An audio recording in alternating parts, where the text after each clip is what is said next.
Huminto ka sandali at pag-isipan mo ito, paano kung ang lahat ng natutunan mo tungkol sa kasaganaan ay hindi totoo?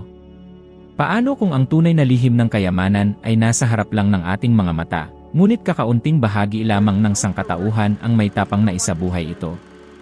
Maaaring isipin mong kalokohan ito, ngunit ito ang pinakamalinaw na katotohanan. Natuklasan ko ang lihim na yon matapos ang maraming taon ng pagkabigo, pagkakautang, at kahihiyan. Hindi ito dahil sa swerte o katalinuhan, ito ay dahil sa isang ideya. Isang simpleng ideya na kayang baguhin ng buo ang direksyon ng aking buhay. Tanda ko pa ang sandaling nagsimulang magbago ang lahat. Nakaupo ako noon, pagod, balisa, at ramdam kong wala nang saysay ang aking buhay. Wala akong pera, wala akong direksyon, at sa totoo lang, naniwala akong wala akong kakayahan. Hindi ko alam kung ano ang dapat kong gawin, at bawat salitang pumapasok sa isip ko ay nagsasabing hindi ako sapat. Hanggang isang araw, may nag-abot sa akin ng isang libro, Mag-isip at Yumaman. Wala akong ideya na ang simpleng pagbibigay na yon ay magbabago ng buong landas ng aking buhay. Ngunit hindi ang libro mismo ang nagbago sa akin. Ang ideya sa loob nito ang nagpaalab ng pagbabago. Isang ideya na unti-unting giniba ang lahat ng maling paniniwala ko. Ang ideya na ang kahirapan ay hindi kalagayang pinansyal, ito ay kalagayan ng isip. Napagtanto ko na hanggat iniisip kong limitado ako, mananatiling limitado rin ang aking realidad. Sa sandaling iyon, may nagising sa loob ko. Naunawaan kong ang kailangan ko ay hindi pera, hindi swerte, at hindi diploma. Ang kailangan ko ay isang ideyang may lakas na baguhin ang aking kamalayan. Noon, nagtatrabaho ako sa departamento ng bombero sa Toronto. May maayos akong trabaho, ngunit pakiramdam ko'y walang laman. Bawat umaga, gigising akong may tanong kung ito na ba talaga ang buhay para sa akin. Hanggang sa isang araw, naisip ko, paano kung subukan kong isabuhay ang ideyang ito? Paano kung maniwala talaga akong kaya kong magbago? Kaya sinubukan ko. Wala akong plano, wala akong puhunan, ngunit may isa akong bagay, isang munting alab sa loob ko. Isang bulong na nagsasabing, kaya mo. Nagsimula ako sa isang halos nakakatawang paraan, isang maliit na serbisyo sa paglilinis. Isang timba, isang basahan, at isang ideya na yon ang magiging unang hakbang tungo sa isang mas malaki pang bagay. Maraming tao ang tumawa sa akin, at may ilan talaga na ginawa iyon. Ngunit hindi ko na sila pinakinggan. Mas abala ako sa pakikinig sa bagong tinig sa loob ko. Ang tinig na nagsasabing kapag naniwala ka, kaya mong lumikha. Nakakatawa, pero ang maliit na trabahong iyon, paglilinis ng sahig para sa halagang katumbas ng mahigit 1,700 piso bawat buwan, ang nagturo sa akin ng higit patungkol sa kayamanan kaysa alinmang aklat ng ekonomiya. Natutunan ko na hindi ang trabaho ang nagpapayaman sa iyo, kundi ang ideyang dala mo habang ginagawa ito. Bawat galaw, bawat gawain, ginawa ko na parang ako'y nagtatayo ng isang imperyo, at hindi ko namalayan, iyon na ang nangyari. Karamihan sa mga tao ay naniniwalang kailangan muna nila ng malaking bagay bago magsimula, mas maraming oras, mas maraming pera, mas maraming swerte. Pero paano kung ang kailangan mo lang ay isang simpleng desisyon? Paano kung ang tanging pumipigil sa iyong kasaganaan ay ang kakulangan ng tapang na sundan ang isang ideya hanggang dulo? Ilang ideya na ba ang dumaan sa isip mo at hinayaan mong mamatay bago mo pa man sinubukan? Ilang beses mo na bang sinabi sa sarili mo, hindi ko alam kung paano, at hinayaan mong ang takot ang magpasya para sa iyo? Noong nagsimula ako, wala rin akong alam. Ang alam ko lang, hindi ko kayang manatiling ganoon ang buhay ko. Nagpasya akong panindigan ang ideyang iyon hanggang dulo, at iyon ang nagbago ng lahat. Dahil kapag buong puso mong pinanghahawakan ang isang ideya, ang buong universo ay gumagalaw upang tulungan kang maisakatuparan ito. May mga taong lilitaw, may mga pagkakataong biglang darating, at ang mga pintuang dati mong akala'y sarado ay unti-unting magbubukas. Hindi madali ang lahat. May mga araw na pinagdudahan ko ang sarili ko, mga gabing gusto ko nang sumuko. Ngunit natutunan ko ang isang mahalagang aral, ang mga ideya ay nagkakaroon lamang ng lakas kapag pinaninindigan mo, kahit walang naniniwala sa iyo. Madaling maniwala kapag maayos ang lahat, ngunit ang tunay na pagbabago ay nangyayari kapag patuloy kang naniniwala kahit sa gitna ng dilim. At alam mo ba ang kamanghamanghang bahagi? Matapos kong isabuhay ang ideyang iyon, sa unang taon pa lang ng negosyo ko, kumita ako ng halagang katumbas ng mahigit 5,700,000 piso. Walang diploma. Walang karanasan. Isang isipan lamang na buo ang paniniwala sa kapangyarihan ng isang ideya. Habang mas pinagtutuunan ko ito ng pansin, mas malinaw kong nakita, ang pera ay hindi layunin, ito ay bunga ng isipan na nasa tamang daloy ng ideya. Ngayon, nakikita ko ang napakaraming tao na naniniwalang sila'y nakulong dahil sa kakulangan ng mga mapagkukunan, gayong ang totoo, sila'y nakakulong sa kawalan ng desisyon. Ang tunay na bilangguan ay hindi ang kakulangan ng oportunidad, kundi ang kakulangan ng tapang na isagawa ang isang ideya na kayang baguhin ang lahat. Kaya isipin mo ito, ilang beses ka na bang nakaramdam ng inspirasyon, isang liwanag ng ideya na tila tama, ngunit agad mong binitawan dahil parang masyadong malaki para sa iyo. Ilang beses kang pinaniwala ng iba na sobra kang nangangarap at naniwala ka naman. Tuwing ginagawa mo yon, pinapatay mo ang binhi ng kasaganaan sa loob mo. Nagsimula akong nagwawalis sa sahig ng isang gusali. Maaaring isipin mong wala iyon, ngunit para sa akin, ang sahig na iyon ay simbolo ng bagong paraan ng aking pag-isip. Sa bawat hakbang na tinatahak ko noon, palagi kong sinasabi sa aking sarili, darating ang araw na ako'y maglilinis ng mga opisina sa buong bansa. At iyon nga ang nangyari. Lumawak ang aking negosyo, lumago, at hindi nagtagal, pinamamahalaan ko na ang mga operasyon sa iba't ibang lungsod. Lahat ng iyon ay nagsimula sa isang ideya. Isang ideya lamang na pinatatag ng pananampalataya, pagpupunyagi, at pagkilos. Sapagkat ang totoo, hindi mo kailangang magkaroon ng maraming ideya, kailangan mo lamang ng isa na paniniwalaan mo ng sapat upang maisabuhay ito. Isipin mo sandali, paano kaya kung naglakas loob kang bigyan ng buhay ang ideyang matagal mo nang itinatago sa loob mo? Paano kung magpasya kang magpakatatag, walang pag-aatubili, walang pag-antala, at walang pakikinig sa mga tinig na nagsasabing hindi mo kaya? Ano kaya ang magiging itsura ng iyong buhay pagkalipas ng isang taon? Ang lihim ng kasaganaan ay hindi naman talaga lihim. Ito ay nakatago sa pinakamalinaw na lugar, sa loob mismo ng iyong isipan. Ang tunay na kodigo ng kasaganaan ay nasa desisyon mong pumili ng isang ideya at gawin itong realidad, gaano man kahirap ang daan. Ginawa ko iyon minsan, at iyon lamang ay sapat na upang baguhin ang buong direksyon ng aking buhay. Marahil ngayon na ang panahon para ikaw naman ang gumawa ng ganoon. Sapagkat ang isang ideya na pinanghahawakan ng pananampalataya ay higit na makapangyarihan kaysa sa isang buhay na ginugol sa pagdududa. Sa mahabang bahagi ng aking buhay, pinaniniwalaan kong ang tagumpay ay para lamang sa mga matatalino. Totoo, naniwala ako na ang mga taong may diploma, titulo, at matalas na isipan lamang ang may kakayahang umunlad. Marahil naniwala ka rin doon dahil iyon ang itinuro sa atin mula pagkabata. Lumaki tayong pinapaalalahanan upang kumita ng pera, kailangan mag-aral ng husto, kumuha ng magagandang marka, makapasok sa mga tanyag na unibersidad, at makamit ang mga mataas na posisyon. Ngunit natuklasan ko, sa isang mapait na paraan, na isa ito sa pinakamalaking ilusyon na ipinasa sa sangkatauhan. Hindi ako kailanman naging huwarang estudyante. Tumigil ako sa pag-aaral ng bata pa, at sa loob ng maraming taon, naramdaman kong ako'y kulang kumpara sa iba. Tinitignan ko ang mga taong may nakasabit na diploma sa kanilang mga dingding at naiinggit ako. Akala ko alam nila ang isang bagay na hinding-hindi ko malalaman. Ngunit paglipas ng panahon, isang nakakagulat na katotohanan ang bumungad sa akin. Marami sa mga tinatawag na henyo ay nabubuhay sa pagkakautang, labis na pagkapagod, at kalungkutan, na kulong sa mga trabahong kinamumuhian nila. Kaya nagsimula akong magtanong sa sarili ko, kung ang talino nga ang susi ng kasaganaan, bakit napakaraming matatalino ang nahihirapan sa pera buong buhay nila? Doon ko tuluyang naunawaan ang isang bagay na nagbago ng lahat. Ang tagumpay ay hindi nakasalalay sa kung ano ang alam mo, kundi sa kung ano ang pinaniniwalaan mong kaya mong gawin. Ang tunay na pagkakaiba sa pagitan ng taong yumayaman at ng taong basta nabubuhay lamang ay nasa paraan ng kanilang pag-isip tungkol sa pera, tagumpay, at karapat-dapat na buhay.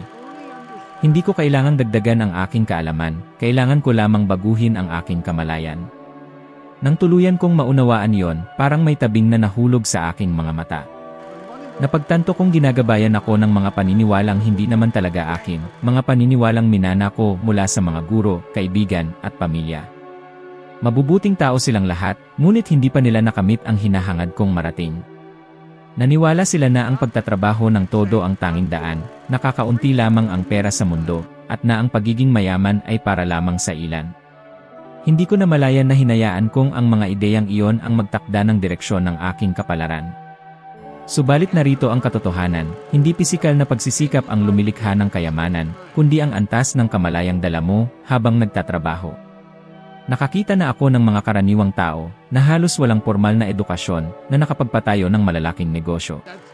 At nakita ko rin ang mga taong may mataas na antas ng pag-aaral na nananatiling bihag ng kakulangan. Ang pagkakaiba nila ay hindi nasa talas ng isip, kundi sa antas ng pag-isip kung saan sila umaandar. Ang isipan ng tao ay parang isang transmitter. Nagpapadala ito ng mga panginginig na umaakit ng mga karanasang kapareho ng dalas ng iyong iniisip. Noong panahong naniniwala ako na mahirap magkaroon ng pera, iyon din ang ipinapakita ng buhay sa akin, mga naipong bayarin, kakulangan ng pagkakataon, at sobrang pagod sa trabaho. Ngunit nang simulan kong baguhin ang dalas ng aking mga kaisipan, nang itigil kong sabihin ang hindi ko kaya, at simulang ipahayag ang ako ay nasa tamang daan na, nagsimula ring magbago ang mga pangyayari sa paligid ko. Noon ay wala pa akong ideya kung paano ito gumagana, ngunit ngayon, pinatutunayan ito ng agham. Ipinakikita ng mga pag-aaral tungkol sa neuroplasticity na muling inaayos ng utak ang sarili batay sa mga kaisipang paulit-ulit na iniisip.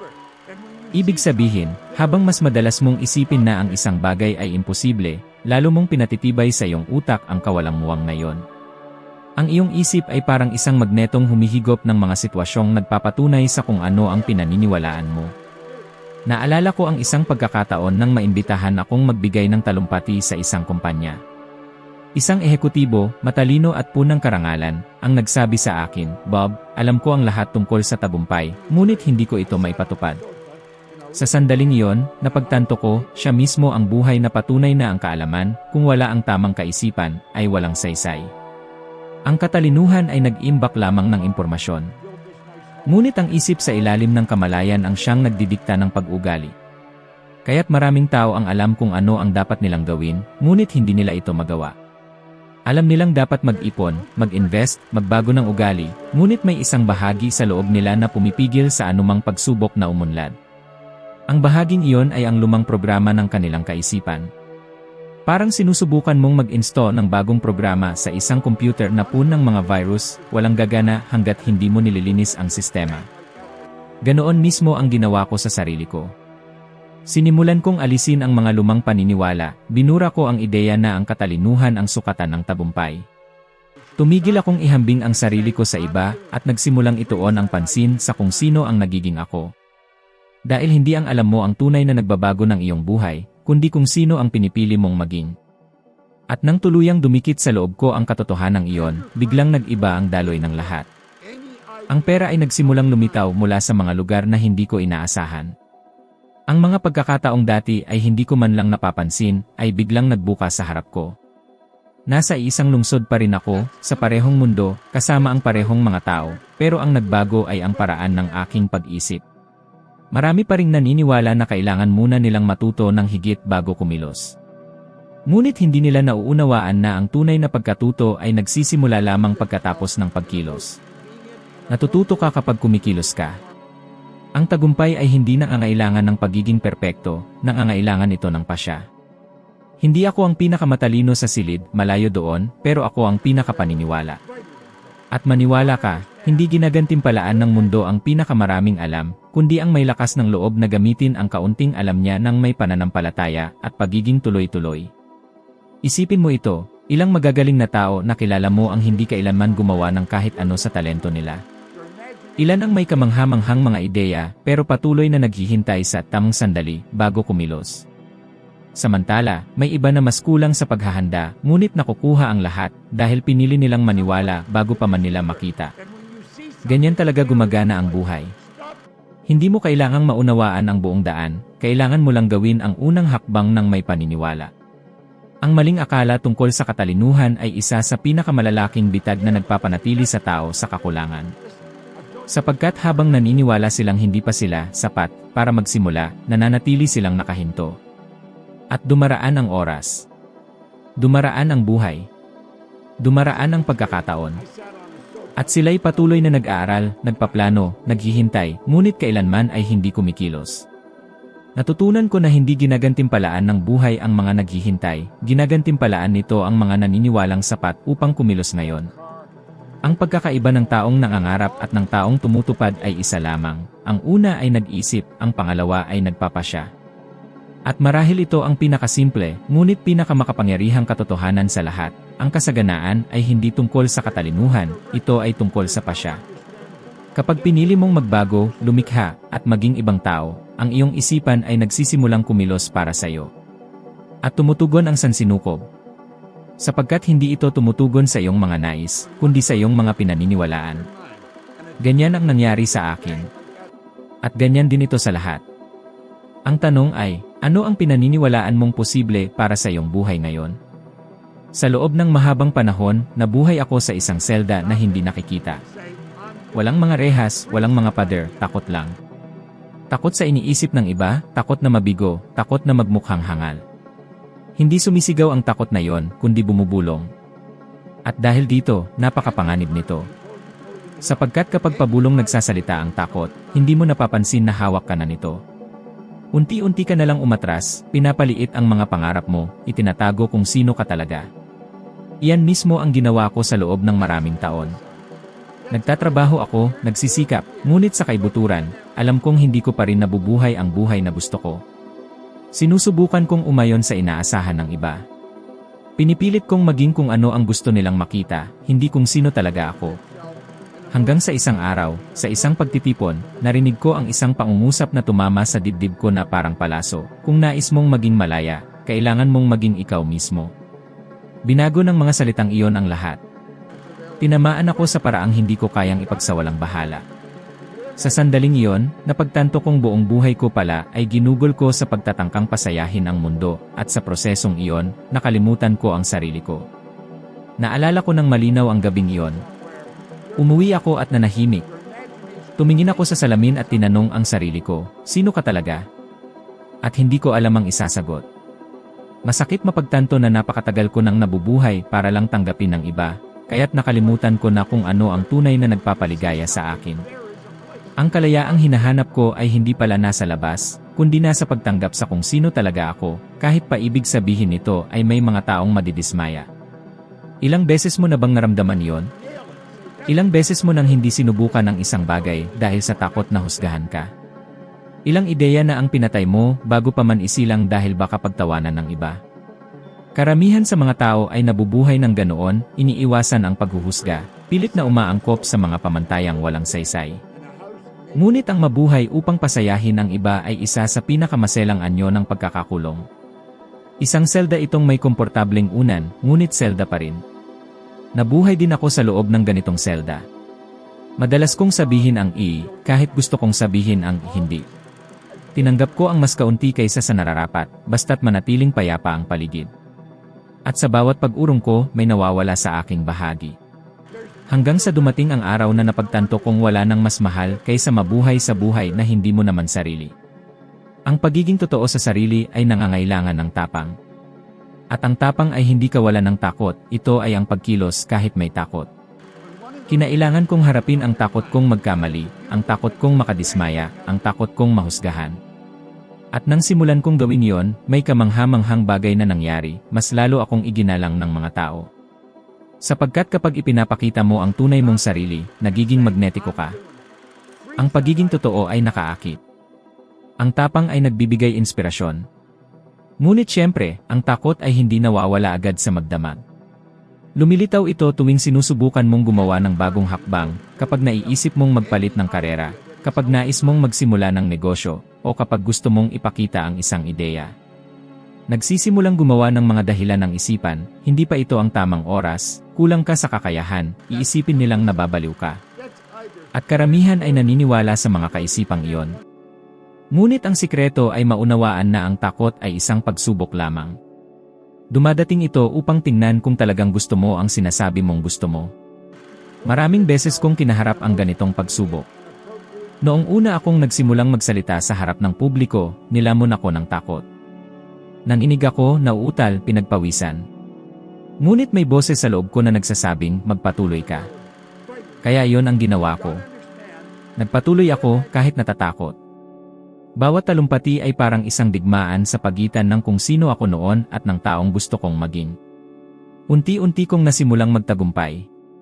Ngayon, kapag nililingon ko yon, nakikita kong hindi kailanman naging kaaway ko ang takot. Siya ang naging guro ko. Siya ang nagturo sa akin kung saan matatagpuan ang mga pintuan ng aking susunod na antas ng pag-unlad. Sa bawat pagkakataong hinarap ko siya, lumago ako. Sa tuwing umurong ako, lumiit ako. Isa ito sa mga hindi nakikitang batas ng buhay. Ang takot ay palaging nagtuturo sa direksyon ng iyong pinakamalaking paglago. Maaaring dumaraan ka sa kaparehong yugto ngayon. Baka may malalim na hangarin kang baguhin ang trabaho mo, simulan ang isang bagong bagay, o ipahayag ang sarili mo ng mas malaya, ngunit patuloy kang pinipigilan ng tinig ng takot. Nais kong pagnilayan mo ito, ano ba talaga ang pinoprotektahan ng takot? Pinoprotektahan ka ba nito, o ang iyong kaginhawaan lamang? Sapagkat madalas, hindi ka nito pinipigilan upang hindi matalo, kundi pinipigilan ka nitong manalo. Ipinakikita ng mga pag-aaral na ang utak ng tao ay tumutugon sa takot ng pagtanggi sa parehong paraan tulad ng sakit sa katawan. Kaya't madalas nating iniiwasan ang ilantad ang sarili. Ngunit kapag naunawaan mong ang sakit na iyon ay isang ilusyon lamang ng biolohikal na sistema, mapapansin mong maaari mo itong lampasan at mabuhay pa rin. At sa kabila ng hadlang na iyon, naroon ang kalayaang maging ikaw nang hindi kailangang humingi ng pahintulot. Madalas kong sabihin na ang tapang ay parang salapi ng kasaganaan. Dahil kapag nagsimula kang kumilos ayon sa tunay mong pagkatao, sa halip na gawin ang mga bagay upang mapasaya ang iba, nagbabago ang lahat. Nagsisimulang lumitaw ang mga tamang pagkakataon. Lumalapit ang mga tamang tao. At ang mga hindi para sa'yo, kusa namang lumalayo. Nagsisimula kang magpadala ng enerhiya sa ibang antas, ang antas ng pagiging totoo. At batay sa karanasan, natutunan ko na yumuyuko ang mundo sa mga taong totoo. Maaaring salungatin ka nito sa simula, maaaring subukin ka, maaaring batikusin ka. Ngunit sa huli, ito ay yumuyuko. Sapagkat ang katotohanan ay isang puwersang hindi maaaring ipagsawalang bahala. Matagal kong sinubukang umayon sa inaasahan ng iba. At masasabi kong wala nang mas malayang pakiramdam kaysa sa maunawaan na hindi mo kailangang tanggapin ng lahat. Kailangan mo lamang tanggapin ang iyong buong sarili. Nang magawa ko ito, lumawak ang buhay ko sa paraang hindi ko inakalang posible. Nawala ang kapangyarihan ng takot, natahimik ang tinig ng pag-aalinlangan, at sa unang pagkakataon, tunay akong nabuhay. Ngayon ay nauunawaan ko na palaging nandyan ang takot, ngunit hindi na siya ang gumagabay sa aking mga hakbang. Kasama ko pa rin siya, ngunit ako ang pumipili ng direksyon. At iyon ang nais kong maunawaan mo, ang kalayaang hinahanap mo ay hindi nasa labas, kundi nasa loob mo. Nagsisimula ito sa sandaling piliin mong panigan ang sarili mo, kahit sabihin ng mundo na mali ka. Sapagkat sa sandaling iyon, tumitigil ka ng basta mabuhay lamang at nagsisimulang tunay na mabuhay. Sa loob ng maraming taon, ang pag-aalinlangan ang pinakatahimik at pinakamapanirang kaaway ng aking buhay. Hindi ito sumisigaw, kundi bumubulong. At ang problema ay kapag bumubulong ang pag-aalinlangan, tila makatwiran ito. Sinasabi nito ang mga bagay tulad ng, baka hindi pa ito ang tamang oras, kulang ka pa sa karanasan, paano kung magkamali ka? At naniniwala ka sapagkat tila may lohika. Ngunit ang tunay na ginagawa ng pag-aalinlangan ay ikulong ka sa parehong lugar, inuulit ang parehong mga gawi na may parehong resulta. Iyan mismo ang nangyari sa akin. Pinayagan kong lumipas ang mga pagkakataon, ipinagpaliban ang mga desisyon, itinago ang aking mga talento, lahat dahil hinayaan kong kumbinsihin ako ng pag-aalinlangan na mas mabuting maghintay. Mapanlin lang ang pag-aalinlangan. Hindi ito lumilitaw kapag komportable ka, lumilitaw ito kapag malapit ka ng lumago. Isa itong huling hadlang bago ang isang malaking pagtalon. At ang pinakamapanganib dito ay nag-aanyong mabuting pag-isip. Akala mo'y nagiging makatwiran ka, ngunit sa katunayan, bihag ka ng takot. Matagal kong naranasan iyon. Naalala ko noong nagpasya akong magbukas ng aking unang negosyo. Wala akong alam tungkol sa paglilinis, wala akong puhunan, wala rin akong koneksyon. Sa totoo lang, araw-araw akong dinadalaw ng pag-aalinlangan. Paulit-ulit nitong sinasabi, sino ka ba para subukan ito? At sa bawat pagkakataong naririnig ko iyon, gusto ko nang sumuko. Hanggang sa isang araw, pagod na ako sa pagdududa, napagtanto kong hindi mawawala ang pag-aalinlangan. Tatahimik lamang ito kapag kumilos ako. Kaya kumilos ako. Kahit walang kasiguraduhan, kahit walang katiyakan ng resulta. At doon ko natutunan, namamatay sa gutom ang pag-aalinlangan kapag nagsisimula kang kumilos. Alam mo, marami ang naniniwalang kailangan munang maramdaman ang kumpiyansa bago gumawa. Ngunit mali iyon. Hindi nauuna ang kumpiyansa. Ipinapanganak ito pagkatapos mong kumilos. Ang pagkilos ang lupang tinutubuan ng tiwala sa sarili. At ang pagdududa ay ang lupa kung saan ito namamatay. Natutunan ko na ang tunay na pagkakaiba sa pagitan ng taong kumikilos at ng taong puro pangarap lamang ay hindi talento, kundi kung paano niya pinangangasiwaan ang pagdududa. Ang mga taong nakakamit ng malalaking bagay ay nakakaramdam din ng pagdududa, ngunit hindi nila ito kinakausap. Kumilos sila kahit naroon ito. Naalala ko ang isang pag-uusap ko noon kay Earl Nightingale, isang dakilang tagapayo sa aking buhay. Sinabi niya sa akin ang isang bagay na tumatak sa aking isipan magpakailanman. Madalas maliitin ng mga tao ang kanilang sariling kakayahan at iniisip na ang iba ay mas mahusay kaysa sa kanila. Sa sandaling iyon, napagtanto kong isa ako sa mga taong iyon.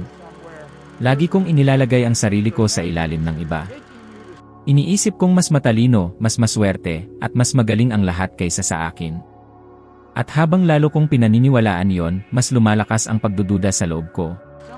Doon ko naintindihan, ang pagdududa ay isang paniniwala na nakatago sa ibang anyo. Isang paniniwala ng pagiging mababa. Kaya nagsimula akong pagmasdan ang sarili ko.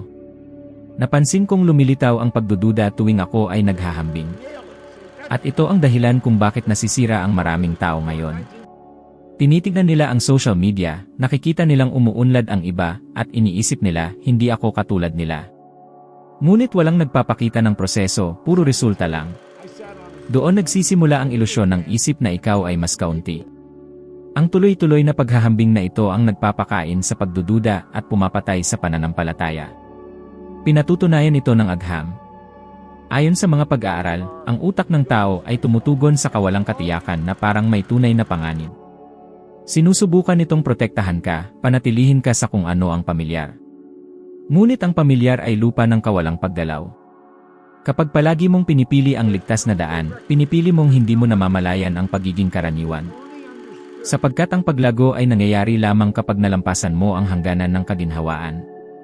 Naalala ko ang isang pangyayari na lubos na naglarawan nito. May pagkakataon noon na palawakin ko ang negosyo ko sa ibang lungsod. Isa itong desisyon na maaaring magbago ng lahat. Ngunit ako ay natakot, takot na mawala ang mga pinaghirapan ko, takot na mabigo. Ilang araw akong nanatiling walang kilos.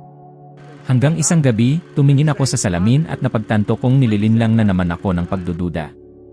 Bumulong ito, paano kung magkamali ka? Ngunit tinanong ko ang sarili ko, paano kung magtagumpay ako? Sa sandaling iyon, may pinto na nabuksan sa loob ko. Napagtanto ko na ang kapangyarihan na mayroon ang pagdududa upang ako'y patigilin ay pareho rin ng kapangyarihang taglay ng pananampalataya upang ako'y itulak pasulong. Kaya pinili kong maniwala. At mula noon, nagsimulang magbago ang lahat. Ilang beses mo na bang pinakawalan ang isang kamanghamanghang pagkakataon dahil sa pagdududa? Ilang beses mong pinag-isipan ng sobra, pinlano ng sobra, at sa huli, wala kang ginawa. Ang pagdududa ay isang magnanakaw na may mahabang pasensya. Hindi niya ninanakaw lahat ng sabay-sabay. Dahan-dahan niyang kinukuha ang tiwala, ang tapang, ang kalinawan. Hanggang sa isang araw, masasanay ka nang wala ang mga ito. Kaya nilikha ko para sa sarili ko ang isang hamon, tuwing lilitaw ang pagdududa, gagawin ko mismo ang bagay na gusto nitong pigilan ako. Sa simula, nakakatakot iyon. Namamawis ang mga kamay ko, nanginginig ang boses ko, bumibilis ang tibok ng puso ko. Ngunit makalipas ang ilang panahon, napagtanto kong wala na itong kapangyarihan sa akin. Dumadalaw pa rin ito, ngunit hindi na ito ang namumuno.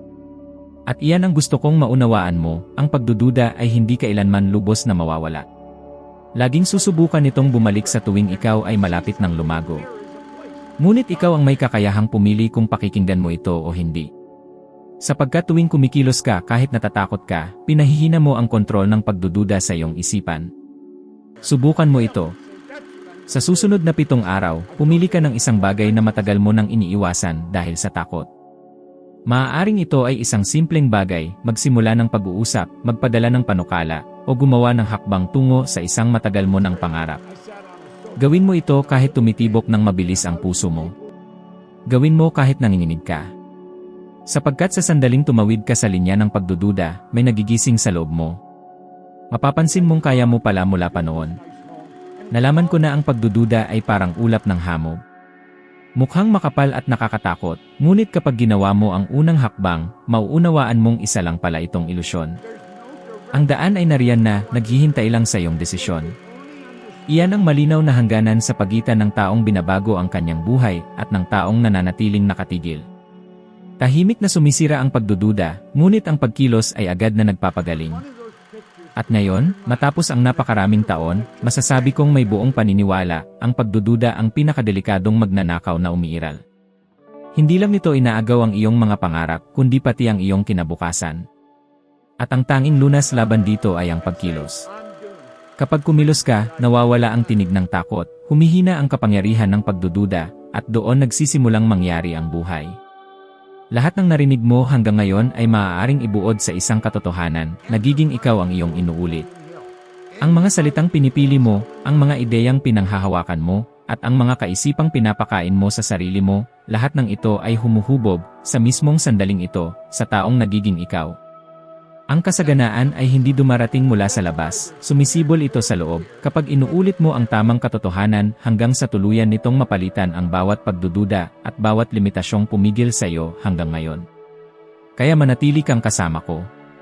Ang susunod na video na makikita mo sa iyong screen ay mag-aangat pa sa iyo ng isa pang antas sa iyong paglalakbay, ang susunod na hakbang sa iyong paglawak ng karunungan. Doon, magiging 1% kang mas mahusay kaysa ngayon. At mauunawaan mong ang pagbabagong hinahanap mo ay hindi isang destinasyon, kundi isang tuloy-tuloy na proseso. Salamat sa paglalakbay na ito kasama ko. Hinihintay kita sa susunod na video dahil doon, lalo pang liliwanag ang lahat. Pindutin mo na ngayon at ipagpatuloy natin ang paglalakbay na ito ng magkasama.